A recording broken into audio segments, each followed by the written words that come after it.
एक white line है जिसके अंदर हमारे सिक्योरिटी गार्ड भी नहीं जा सकते हैं। वहाँ पर अगर इस तरह की बात थी तो सिक्योरिटी गार्ड को भी जाने देना चाहिए ना। आगे से तो यही कहा जाएगा कि अकेले जाना सेफ नहीं है यहाँ पे। मुझे खींच करके और अपने प्राइवेट बाउंसरों के हवाले कर दिया गया और ये बोला गया कि साले को बर्बाद कर दो। इस तरीके का लैंग्वेज पटना का जिला पदाधिकारी इस्तेमाल करते हैं। एसएसपी सब लोग मिल करके 20 लोग मिल करके एक साथ दे दनादन जिसको जिस चीज़ से मिलता है, मॉब लिंचिंग के बाद मुझे फेंका गया है। जो सरकार खास करके नीतीश कुमार जी अध्यक्ष जी पर जो ठेकरा फोड़ना चाहते हैं, साफ साफ है कि डीएम और एसपी नीतीश कुमार जी के अंडर का चीज़ है। लॉ एंड ऑर्डर मंत्री नीतीश कुमार जी हैं, विधि मंत्रालय इनके पास है। तो सारा ये जो कुकर्म जो हुआ है नीतीश कुमार जी के इशारे पर हुआ है। अध्यक्ष महोदय तो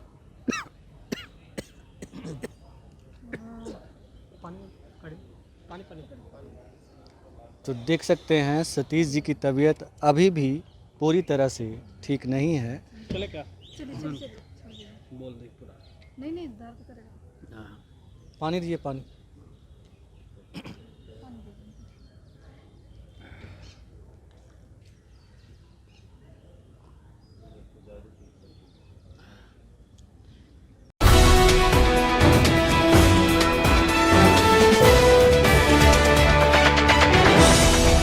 नमस्कार, आप देख रहे हैं आरएडी न्यूज़। मैं हूं योगेश चक्रवर्ती और इस वक्त हम मौजूद हैं बिहार विधानसभा में और हमारे साथ हैं आरजेडी के विधायक सतीश कुमार दास जी। ये वही सतीश कुमार दास जी हैं जिन्हें आप देखिए इसी गेट से घुमा करके सुरक्षा कर्मियों ने बाहर फेंक दिया था और इन्हें गंभीर चोटें लगी थी और इन्हें पीएमसीएच में भर्ती कराना पड़ा था। सतीश जी, कैसी तबीयत है आपकी?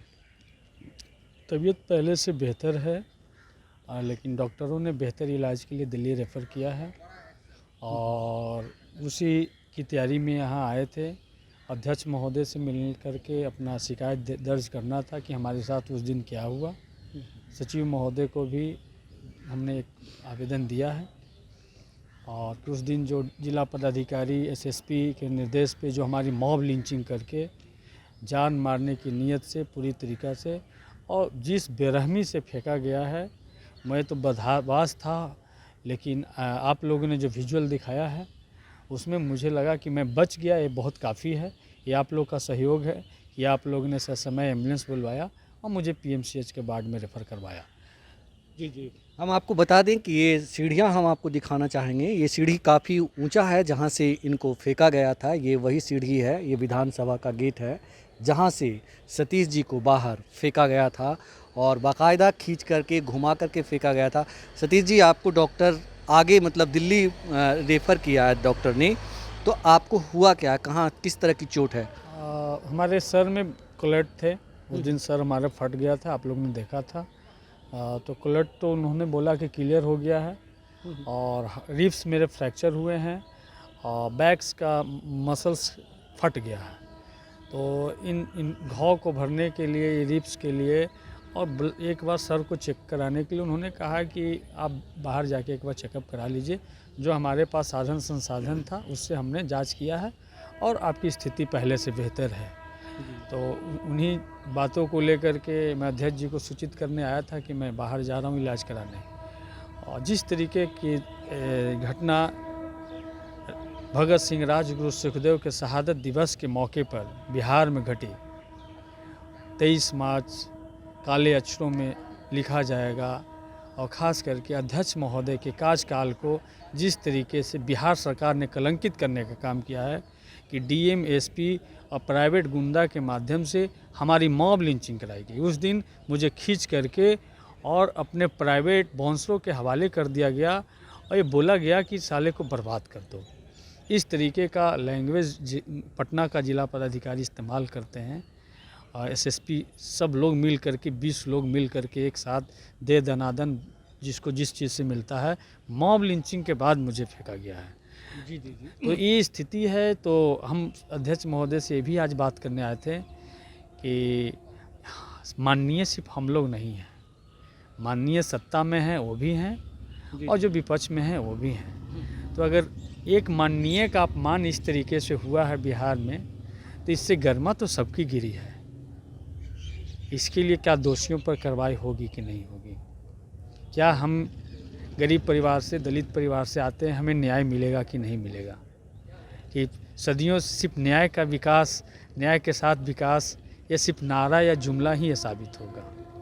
एक माननीय के साथ, क्योंकि जनता में एक भारी आक्रोश है, जनता भी भयभीत आशंकित है कि जब हमारे माननीय ही सुरक्षित नहीं हैं तो हमारा क्या होगा। उनके अंदर एक बहुत बड़ा डर पैदा हुआ 23 मार्च के बाद। बिल्कुल। आपको अध्यक्ष ने कुछ भरोसा दिया है? अध्यक्ष जी ने हमारी बात को गंभीरता से सुने हैं और अध्यक्ष जी पर हम लोग को पूर्ण विश्वास है कि वहाँ से न्याय मिलेगा, और पहले भी हम लोग को मिलता रहा है। और उस दिन जो सरकार, खास करके नीतीश कुमार जी अध्यक्ष जी पर जो ठेकरा फोड़ना चाहते हैं, साफ साफ है कि डीएम और एसपी नीतीश कुमार जी के अंडर का चीज़ है।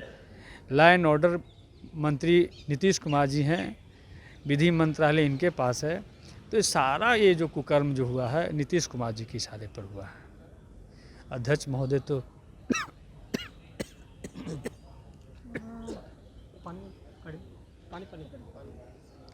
तो देख सकते हैं सतीश जी की तबीयत अभी भी पूरी तरह से ठीक नहीं है। चले क्या? चलिए बोल दे पूरा। नहीं दर्द करेगा। पानी दीजिए, पानी।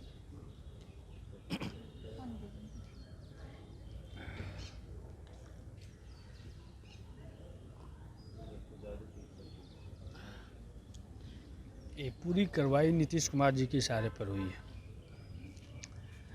और नीतीश कुमार जी पूरा उतावला हैं कि योगी आदित्यनाथ जी का ड्रेस कैसे पहन लें, और पूरा उनके हाव भाव सब चीज़ योगी आदित्यनाथ जी का नकल करना चाहते हैं। नीतीश जी में हम लोग जी जब से छात्र जीवन में नीतीश जी को देखते आ रहे थे, इस तरीके का उनका एटीट्यूड, इस तरीके का व्यवहार उनका नहीं देखा था, लेकिन अब पूरे योगी आदित्यनाथ जी से वो टैली कर रहे हैं। सतीश जी, जनता ये भी जानना चाहती है कि उस दिन आखिर हुआ क्या था। आपको दर्द है? बस आखिरी सवाल है आपसे कि मतलब किस तरह से अचानक क्या हो गया था? हम लोग जो विधेयक पेश हो गया था, मार्शल के बल पे विधेयक को पेश कराया गया था, ये पुलिसिया बिल पुलिस के बल पे लाया गया था। तो हम लोगों ने निर्णय लिया कि अध्यक्ष महोदय के चैम्बर को हम लोग बैठेंगे, हमारे नेता तमाम लोग ने हम लोग ये तय किए कि अध्यक्ष महोदय को से हम लोग मांग करेंगे कि ये विधेयक वापस हो, ये काला कानून वापस हो। अध्यक्ष महोदय के चैम्बर के बाहर हम लोग धरना पर बैठे थे। अध्यक्ष महोदय को हम लोग चैम्बर से बाहर नहीं निकलने दे रहे थे कि जब तक हमारी मांगे नहीं आप मानते हैं तब तक हम लोग चैम्बर से आपको बाहर नहीं निकलने देंगे।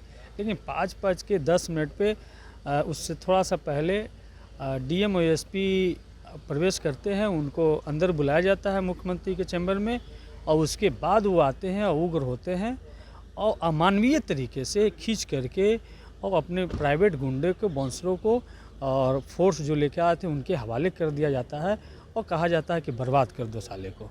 मतलब जो है कि उनको वहाँ से डीएम एसपी को चलिए, आपको दर्द हो रहा है, हम आगे सवाल नहीं करेंगे, लेकिन हम आपको बता दें कि सतीश जी की तबीयत अभी भी ठीक नहीं है। इनको बार बार सीने में पेन हो रहा है, और ये अकेले नहीं आए हैं, अपने परिवार के साथ, भाई और पत्नी के साथ आए हैं, और ये चल भी बहुत धीरे धीरे रहे हैं, जैसे कोई बीमार आदमी चलता है उस तरह से। जी बोल देना चाहते हैं कि जो भगत सिंह का रास्ता है, डॉक्टर अंबेडकर का रास्ता है, लोहिया का रास्ता, कर्पूरी का रास्ता है, जगदेव बाबू का रास्ता है, लालू जी का जो रास्ता है, उस रास्ते के लिए नीतीश जी को कह देना चाहते हैं कि आप लाठी मारिए या बम, रुकेंगे ना हम। बिल्कुल। मैडम, आपके लिए कितना मुश्किल वक्त है जब आप जानी थी कि ये, और वो विजुअल देख करके कैसा लगा आपको? सबसे पहले तो जब विजुअल देखें तो बहुत ज़्यादा बुरा लगा कि विधानसभा में इस तरह की भी बात होती है। विधानसभा तो सेफ़ एरिया इन लोगों के लिए होता है ना, विधायक के लिए, लेकिन यहाँ तो सेफ्टी है ही नहीं, जबकि अंदर में गुंडागर्दी हो रही है। एक वाइट लाइन है जिसके अंदर हमारे सिक्योरिटी गार्ड भी नहीं जा सकते हैं। वहाँ पर अगर इस तरह की बात थी तो सिक्योरिटी गार्ड को भी जाने देना चाहिए ना। आगे से तो यही कहा जाएगा कि अकेले जाना सेफ़ नहीं है यहाँ पे। तो जब मैं जानी उसके बाद पीएमसीएच पहुंची तो इनका कंडीशन ऑक्सीजन लेवल का 65 था। रिब्स क्रैक कर चुका है 2, उसके बाद बैक में क्रैम्प हो चुका है, जिस वजह से आप देखें अभी जस्ट आपने देखा कि खांस नहीं सकते हैं, हल्का छींक भी नहीं सकते हैं। अगर उस तरह से हुआ तो पूरे छाती में, चेस्ट में पूरा भयानक पेन होता है। खाने पीने में भी दिक्कत होती हो? बहुत ज़्यादा दिक्कत है। अगर सरक गए तो डॉक्टर्स ने कहा है ना सर्दी होनी चाहिए, ना खांसी होनी चाहिए, ना सरकना चाहिए। तो इस वजह से हम लोगों ने सोचा कि नहीं, रेफ़र करवा के हम लोग बाहर ले जा रहे हैं।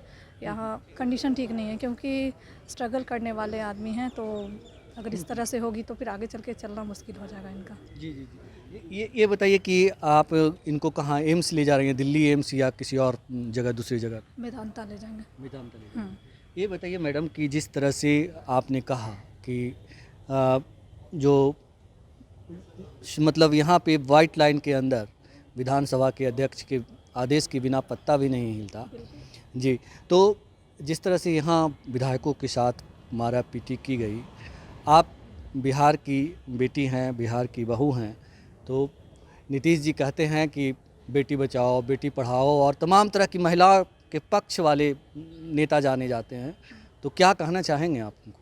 मेरी भी 2 खुद बेटी है और मेरे हस्बैंड का कहना है कि एक प्रधानमंत्री है तो एक राष्ट्रपति है, तो बेटी बचाना ही चाहिए, बेटी को ही पढ़ाना चाहिए और बेटी ही सब कुछ है। कहा जाता है बेटी माँ भी है, बहू भी है, बेटी भी है, सब कुछ है।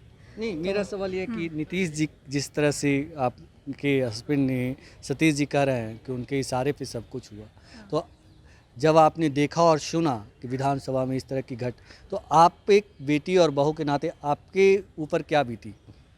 मुझे तो लगा कि कुछ अनकही बात ना हो गई हो, क्योंकि जिस तरह का कंडीशन था, जिस तरह से फेंट हो रहे थे, घर में सारे लोग रो रहे थे, पापा मम्मी, मेरे सास ससुर भी पेशेंट हैं, तो उन लोगों को लेके मैं नहीं आ सकती थी, मैं खुद ही निकल गई। इनके फ्रेंड सर्किल जितने थे सारे लोगों के साथ मैं गया से निकल के आई। पीएमसीएच में जो कंडीशन देखा उसके बाद मुझे लगा कि यहाँ कुछ भी नहीं हो रहा है, ओनली फर्स्ट एड है। डॉक्टर्स सारे कह रहे नहीं ठीक है, लेकिन इनका कंडीशन ठीक नहीं था। रात तक मॉनिटर हम लोग वॉच कर रहे हैं, इनका लेवल चेक कर रहे हैं, बीपी बिल्कुल डाउन हो जा रहा था, सांस लेने में पूरा प्रॉब्लम था और रिब्स में तो भयानक पेन था। तो उस वक्त मुझे लगा कि इनके साथ क्या होगा, इन्होंने क्या किया। उस घटना के बाद आप पहली बार सतीश जी विधानसभा आए हैं और आप उनके साथ आए हैं, क्या आपको डर की वजह से आए हैं उनके साथ? डर की वजह से नहीं, मैं भी खुद गई स्पीकर साहब के पास, मैंने भी कहा कि सर इस तरह की घटना नहीं होनी चाहिए, क्योंकि पक्ष विपक्ष के जो भी हैं सदस्य सब माननीय हैं, तो माननीय का मतलब है रिस्पेक्ट करना, ना कि उन पर हाथ छोड़ना, लात घुस्से से मारना, बूट से इतना ज़्यादा मारना, 17-18 के बीच में मॉब लिंचिंग करना, ये सब नहीं होनी चाहिए। तो अध्यक्ष महोदय ने क्या कहा आपसे? बोला कि सांत्वना दिया, बोला कि आप इलाज कराइए, बाकी हम लोग हैं। ये बताइए कि आप क्या करती हैं, खुद आप क्या करती हैं? मैं जुडिशरी का पीटी निकाल चुकी हूँ और आगे टारगेट है मेंस निकालने का। जज बनना है? हाँ। हाँ जी। तो ये बताइए कि सतीश जी को यहाँ तक पहुँचाने में आपकी भी बहुत बड़ी भूमिका है। स्ट्रगल टाइम से 2006 में शादी हुई थी, तब से स्ट्रगल कर रहे हैं, तो साथ में मैंने भी सपोर्ट किया है, जो एक पत्नी को करनी चाहिए, और बाकी तो खुद से। आखिरी सवाल। सब लोग हैं, पापा मम्मी भी इनके कभी भी बोले कि नहीं बेटा जो तुम्हारा चॉइस है वही करो, और पॉलिटिक्स ही है तो पॉलिटिक्स ही करो। जी जी जी। आखिरी सवाल, सीएम नीतीश जी को कुछ कहना चाहेंगे आप? बस यही कहना चाहती हूँ, पक्ष विपक्ष की बात तो अलग है, लेकिन सबसे पहले एक बार आके देखनी चाहिए कि क्या कंडीशन थी इनकी, लेकिन एक बार मेडिकल में आना भी ज़रूरी नहीं समझे। पीएमसीएच तो उनका ही ना भाई, आके देखना चाहिए कि माननीय के साथ क्या हुआ, उनके परिवार को सहानुभूति देनी चाहिए। बात की बात बाद में है, लेकिन सबसे पहले आके मिलनी चाहिए थी। प्रतिपक्ष के नेता तेजस्वी यादव पीएमसीएच गए थे और उनका लगातार हम देख रहे थे सोशल मीडिया पे कि उनकी मॉनिटरिंग कर रहे हैं, तो क्या कुछ आश्वासन उनसे आप संतुष्ट हैं ना? मुझे उन्होंने कहा कि आप इनका हेल्थ का ध्यान रखिए, जहाँ ट्रीटमेंट की ज़रूरत है वो कराइए, लीगल एक्शन के लिए हम लोग हैं। हमसे बात करने के लिए शुक्रिया। आप लोगों को भी शुक्रिया। तो ये थी आरजेडी विधायक सतीश कुमार दास की पत्नी पूनम कुमारी जी, जिनका कहना था कि बुरे वक्त में भी सीएम नीतीश ने नैतिकता का उदाहरण नहीं दिया और एक विधायक को उन्हें देखने आना चाहिए था, उनकी जान पे बन आई थी, उनका हाल चाल जानने आना चाहिए था, लेकिन उन्होंने नैतिकता और जिम्मेदारी का परिचय नहीं दिया। योगेश चक्रवर्ती, RAD न्यूज़, बिहार विधानसभा।